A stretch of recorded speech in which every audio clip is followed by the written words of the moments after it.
The heat in South Carolina could make a man believe the earth itself was burning. In the summer of 1823, the air over Willow Bend Plantation shimmered like a fever dream, and the fields whispered as if alive. It was there, between the sigh of the cypress trees and the droning of cicadas, that a boy named Isaiah came into the world.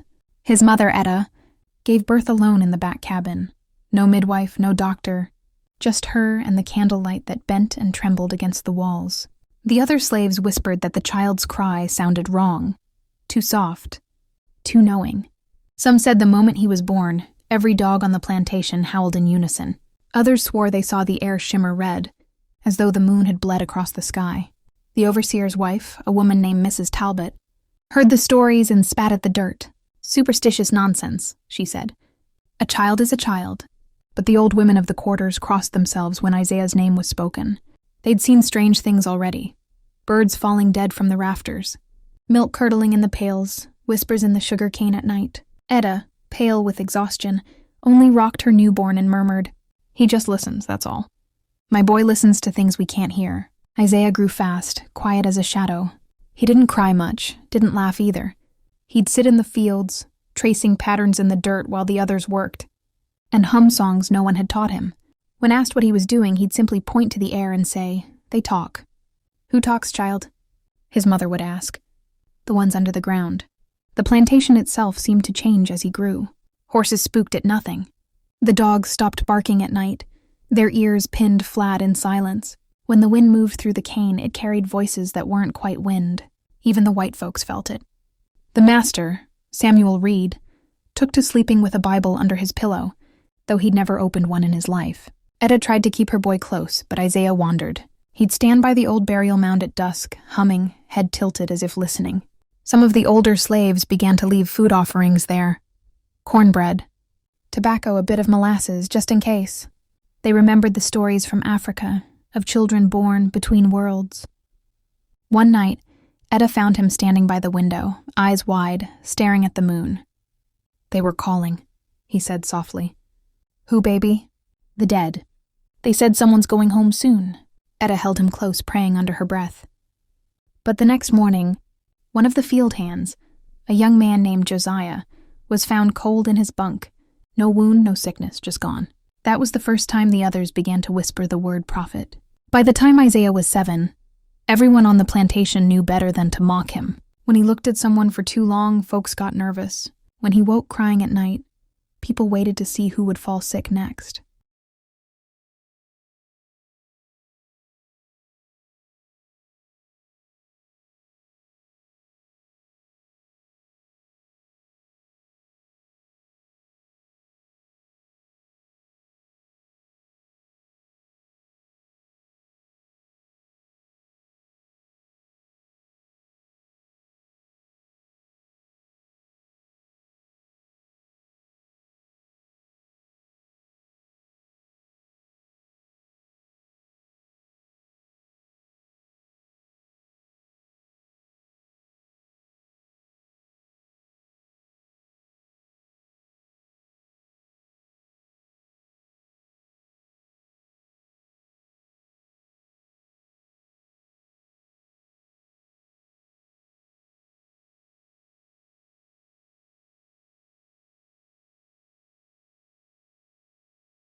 After Mr. Talbot's death, something changed in the air. It wasn't just grief or fear. It was as if the land itself was holding its breath. The fields no longer whispered softly. They hissed when the wind passed through, like they were warning those who listened too closely. The slaves worked quieter, their songs dying out one by one. No laughter, no chatter. Just the sound of sweat falling into dirt and the rustle of the cane. Every creak of the barn, every cry of the crows made people flinch. At night, the quarters filled with murmurs. "That boy ain't right," some said. He's touched by something old. Others shook their heads. He's the Lord's warning. Y'all better start listening before he sends worse. Isaiah didn't speak much. He'd sit by the dying fire, tracing patterns in the ash with a stick, whispering names. Sometimes Etta would hear him talking softly, as though someone else sat across from him. She'd ask who it was, and he'd smile faintly. They come when the moon's high, he'd say. They like when it's quiet. The older women of the quarters began leaving charms by his door. Woven grass, bones tied with thread, bits of cloth soaked in oil, to keep the spirits at bay. But nothing seemed to help. The boy still woke at night, shaking, whispering. They're getting closer. The fear spread beyond the slave quarters. Even the white folks felt it. Master Reed's wife, Eleanor, a pale woman who'd once mocked superstition, started sleeping with the curtains drawn tight and a cross around her neck. Her youngest daughter swore she saw Isaiah standing by the garden fence one night, staring at the house with eyes that reflected the moon like silver. By morning, the child was burning with fever. The doctor called it malarial air. Etta called it something else. The Reverend Cole arrived again a few days later, clutching his Bible like a shield. He spoke to the master in hushed tones before calling for Isaiah. When the boy appeared, barefoot and silent, Cole knelt down and tried to smile. Son, he said softly, do you know where your visions come from? Isaiah tilted his head. They come from where you send the wicked. The Reverend's face paled. The Lord doesn't speak through the dead, boy. They ain't dead, Isaiah said. They just moved to the dark side of the wind. Cole stood abruptly, trembling. He turned to Master Reed. This is not a child, Samuel. This is a vessel. There's a spirit moving through him, and it's not the Holy One. Reed was sweating, his hands shaking. What do you want me to do, preacher? Hang him. Cole swallowed hard. Cleanse him, before that spirit takes the rest of this place.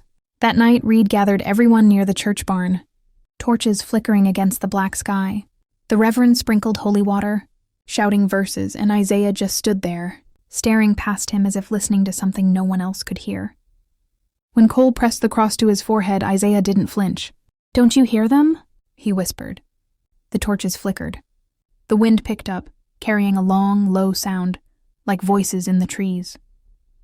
The Reverend froze. The slaves fell to their knees, whispering prayers. And Isaiah said in a voice not his own, He's next. Everyone turned toward the big house. Inside, Eleanor Reed screamed. By morning, she was gone. They found her body by the garden, her eyes open, her mouth full of dirt as though she'd tried to swallow the earth itself. The master shut himself in his study for 3 days after that. Bottle in hand, gun on the table. He didn't come out for meals, didn't speak to the workers. The plantation had fallen silent again, but this time it was the silence of waiting. When Isaiah walked by the fields, no one met his gaze. The other children avoided him. Even the birds stopped landing near him. He'd begun drawing strange symbols in the dirt, circles, spirals and marks that looked like eyes. Etta tried to erase them, but he'd just draw them again, whispering, They're watching us now. That night, the moon turned red again, just like the night he was born. The slaves woke to the sound of distant bells, though there were no churches nearby. And far off in the swamp, something began to move, slow and heavy, as if the earth itself was waking. Isaiah stood outside his cabin, staring toward the river, his face lit by the dying moonlight. They're coming, he said softly. And they're angry. The river behind Willow Bend was not a place the living liked to go. It wound through the cypress trees like a black vein, slow and deep, its waters thick with silt and secrets. The slaves said it was where the old spirits lived, the ones who died chained, their bones sinking into the mud. Isaiah started wandering there after Eleanor Reed's death. He'd slip out of the cabin before dawn, barefoot, the morning mist curling around his legs like smoke. Etta begged him not to go. That water ain't for the living, she warned. You keep away from it, Isaiah. He'd just look at her, calm as ever, and say, They call my name. Mama, I can't ignore 'em. By the riverbank, he'd sit for hours, whispering to the water. Sometimes he laughed softly, sometimes he wept.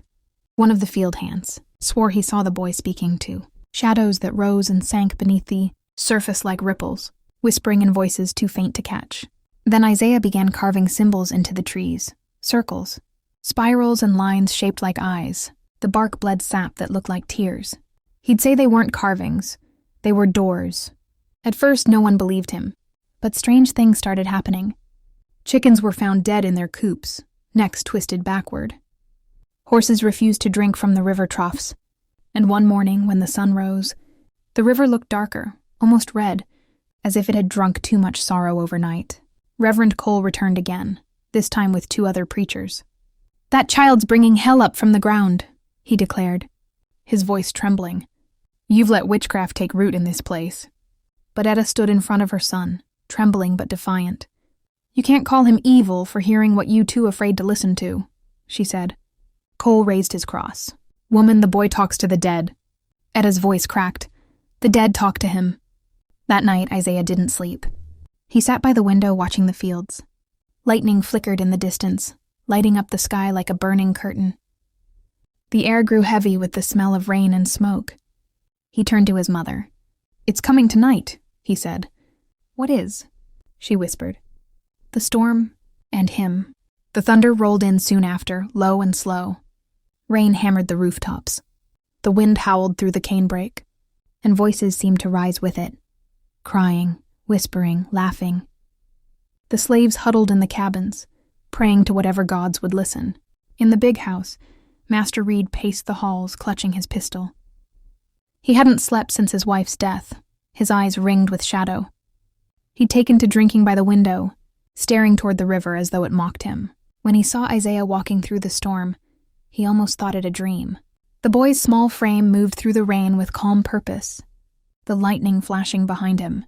Reed shouted from the porch, "Boy, you come back here." But Isaiah didn't turn. He followed the boy into the storm, boots sinking into the mud, shouting curses. The thunder drowned his words. When he reached the riverbank, he saw Isaiah standing at the edge, his hands outstretched. "What in God's name are you doing?" Reed yelled. Isaiah's voice was soft, but it carried through the storm.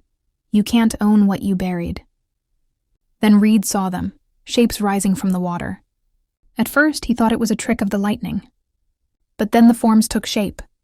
Men and women, their faces pale as ash, eyes hollow but shining. Their chains clinked faintly as they moved. Reed stumbled back, gasping. "Dear Lord." Isaiah turned to him. "They remember, Master Reed, every lash, every cry, every name you forgot." The ground trembled. The river swelled and the storm screamed louder. Reed tried to run, but his foot slipped in the mud. The water surged forward, pulling him under with a single violent gulp. His scream was swallowed by thunder. When the sun rose the next morning, the river was calm again. But Reed was gone. The slaves found his pistol by the bank, rusted and half buried in mud. Isaiah sat nearby, soaked and silent. When Etta found him, she dropped to her knees, clutching him tight. "What did you do, child?" she sobbed. Isaiah's voice was steady. "I listened." That day the other field hands noticed. The water in the river had changed. It shimmered like glass, clear for the first time in years. Beneath the surface, they swore they could see faces smiling up at them before fading away. But not everyone believed the spirits were gone. Some said they'd simply moved into the trees, waiting, watching. And Isaiah, the boy who spoke to the dead, began to hum again. Low, sorrowful tunes that no one else knew. The songs made the wind pause, the birds go still, and the hearts of the living beat a little slower. Because deep down, everyone on Willow Bend knew the dead were still listening. The day after the river took Master Reed, Willow Bend fell silent, a kind of silence that felt like it was waiting for something. No one dared say Reed's name aloud. The big house stood empty, its windows black like hollow eyes watching the fields below. For 3 days the air didn't move. No breeze, no rain, just heat, thick and smothering. The cane wilted, the animals refused to eat, and the sky glowed the color of tarnished copper. Etta said it felt like the world was holding its breath before a scream. Isaiah didn't eat much. He sat by the window at night, humming to himself. His eyes looked far away, as if he saw something the rest couldn't. The other slaves avoided him now more than ever. Even those who had once defended him crossed the path when he walked by. On the 4th night, the sound returned, whispers rising from the fields, low and distant, like voices coming through the soil. The old ones said it was the dead calling roll. Isaiah stood in the doorway, staring at the horizon. "They're coming," he said softly. "Who's coming, Isaiah?" Etta whispered. "The ones who never left." That night, Reed's eldest son, Thomas, rode back from Charleston to claim the plantation. He was a cruel man, worse than his father, with the same whiskey-red face and a temper that cracked like a whip. When he saw the place, he spat on the ground. "Devil's work," he said. "We'll burn it clean." He ordered the slaves to gather at dawn. "There'll be no more ghost stories here," he shouted. "And no more talk of prophets." His gaze landed on Isaiah. "Especially not from that one." Etta stepped in front of her boy. "Please, sir." "He means no harm," Thomas sneered. "Harm?" The child's cursed. "And tonight, we end it." He dragged Isaiah to the barn and chained him to a post. "You like speaking to the dead?" he hissed. "Then let's see if they speak back when you join 'em." The others begged him to stop, but Thomas raised his whip. The sound split the night. Each crack echoed like thunder, but Isaiah didn't scream. He only whispered something beneath his breath, a name over and over. "Ezekiel. Ezekiel." Thomas paused. "What did you say?" Isaiah looked up, blood streaking his back. "He's standing behind you." Thomas turned and froze. The barn door had blown open, though no wind was there. In the dark beyond, something moved, a figure stepping out of shadow, tall and dripping water. The shape of a man, face pale as bone, eyes burning faint blue like river fire. It was his father. Thomas stumbled back, his whip falling to the floor. "No, that ain't real. You're dead." Isaiah's voice rose, calm and certain. "He's not done." The candles flickered wildly. Then the rafters groaned, dry straw crackled, and a tongue of fire leapt to life. It spread fast, feeding on the heat and terror, racing across the beams like it knew exactly where to go. Etta ran toward the barn, screaming her son's name. Flames roared as she and the others pulled at the doors, but the heat drove them back. Inside, Isaiah stood still, the chains melting around his wrists. He looked to the ceiling, eyes shining. "It's time," he whispered. "They're free now." The roof collapsed in a shower of sparks. The barn became an inferno, flames painting the night sky red. The slaves ran for the fields, the fire chasing them like a living thing. The sugarcane burned like dry bones. When dawn came, Willow Bend was ash. The big house gone. The barn gone. The fields black and smoking. No sign of Thomas Reed's body, or Isaiah's. Some said Etta found him near the river, lying in the mud, his eyes open but peaceful, as if asleep. Others swore he walked straight into the flames and never came out. But everyone agreed on one thing. When the fire died, the wind changed. For the first time in memory, the air felt cool. The birds returned. The river ran clear and quiet. And from the ruins of the plantation, the people who had survived walked free, not as slaves but as souls unshackled. That night, when Etta sat by the river, she heard a faint humming in the distance, Isaiah's song. The water rippled softly, glowing under the moonlight. She whispered, tears falling into the current. "Rest now, baby. You done spoke for all of us." The wind answered with a sigh. And in the flicker of fireflies over the water, she thought she saw him, her boy, standing barefoot on the other side of the river, smiling, surrounded by all the ones who had come before.